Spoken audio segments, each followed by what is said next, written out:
नमस्कार दोस्तों, रिव्यू करेंगे इस वीडियो में होमोफ्लोक्स ओपी आई ड्रॉप के बारे में। जानेंगे क्या है, कौन सी प्रॉब्लम में देते हैं, किस तरह से यूज की जाती है, कितने दिन तक डालने की आती है, डोज क्या होती है, सब कुछ जानिए, वीडियो को पूरा देखिएगा।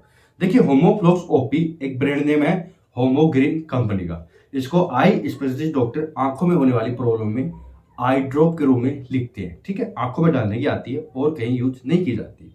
दोस्तों, सेल्फ यूज नहीं करना है, आई स्पेशलिस्ट ही देते हैं। जानते हैं ये कहां कहां काम आती है।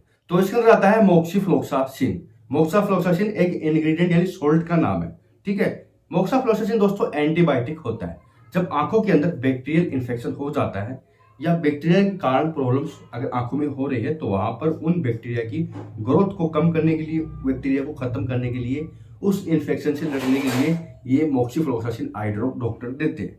जानते हैं कुछ सिम्टम के बारे में, जैसे कि आंखों से पानी आना। ठीक है, तो आंखों से पानी आ रहा है, बैक्टीरियल इन्फेक्शन के कारण हो सकता है। ठीक है, जरूरी नहीं है।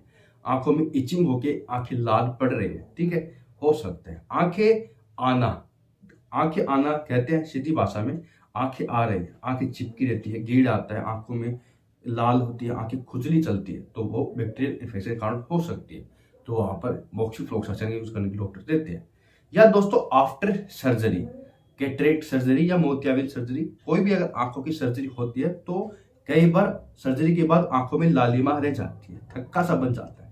तो उस लालिमा को कम करने के लिए, या आंखों की कोई चोट लग गई है, दर्द हो रहा है, आंखों में कुछ गिर गया है, आंखों की पलकों के ऊपर सोजन वगैरह आ गई है, तो इन कंडीशन में दिया जाता है। इन्फेक्शन को दूर करने के लिए, आंखों में होने वाली जलन को कम करने के लिए, दर्द को कम करने के लिए, थक्के को रिमूव करने के लिए, ईचिंग को कम करने के लिए दिया जाता है। ठीक है, जानते हैं भाई इसकी डोज के बारे में। तो डोज जो होती है इसकी मैक्सिमम दिन में 4 बार हो सकती है। ठीक है, 4 बार। वैसे 2-3 बार डालने से भी आराम मिल जाता है, कुछ कंडीशन में 4 बार डालनी पड़ती है और डॉक्टर बता देते हैं। दोनों आंखों में प्रॉब्लम है तो दोनों आंखों में डाल सकते हैं। दोस्तों, इसकी सील ओपन होने के बाद जो आई ड्रॉप होती है ये खराब हो जाती है 1 मंथ के बाद। तो 1 मंथ अगर आपकी आई ड्रॉप ने आपकी आई ड्रॉप की सील अगर ओपन हो गई है, उसको 1 मंथ हो गया है, तो उसका यूज नहीं करना है। ठीक है, वो खराब हो जाती है, चाहे आप यूज करो या ना करो, 1 महीने बाद आपको फेंकनी पड़ती है। अगर वापस यूज करनी है तो नई खोलनी पड़ती है। बात करते हैं भाई साइड इफेक्ट के बारे में। तो साइड इफेक्ट इसके वैसे तो नहीं होते हैं, लेकिन कुछ केसेस में देखा गया है कि डिसकंफर्टेबल महसूस होता है, आंखों में जलन होती है, धुंधला सा दिखने लगता है। लेकिन ये बहुत ही कम जाति में होता है और बहुत ही कम लोगों में होता है, घबराने की बात नहीं है। सावधानी बस यही है, डॉक्टर ने दिया है तभी इसका यूज करना है, वरना नहीं करना है। आपको मोक्सीफ्लोक्सासिन से कोई रिजल्ट नहीं मिल रहा है, 3-4 दिन हो गए, बहुत ज्यादा साइड इफेक्ट होते हैं, जलन होती है, तो डॉक्टर को जरूर बताना है।